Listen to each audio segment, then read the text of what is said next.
Life update mga Marvin. So yan, yung oras na matitikman ko ang pait na lasa sa lahat. So ayan yung palaya, piniga sa gatas ng aking mommy. Ayan yung itsura ko. Yun naman, di ko kaya pa inumin ng ganun. Pait. Sobrang pait talaga as in.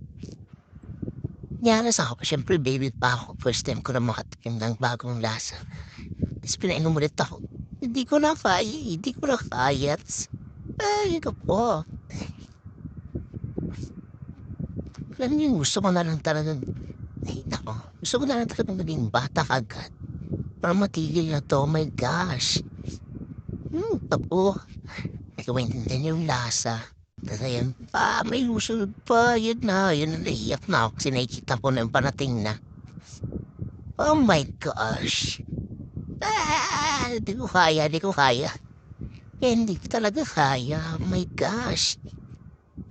Napakapait guys. Ang pait talaga. Skin.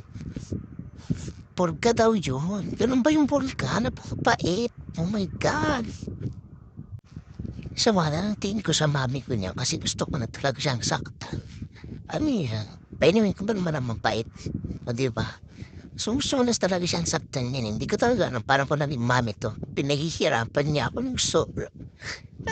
Yun na naman. Hindi ko na kaya. Hindi ko na kaya. Ba yan? Wala akong magawa. I'm just a baby. Wala talaga akong magawa.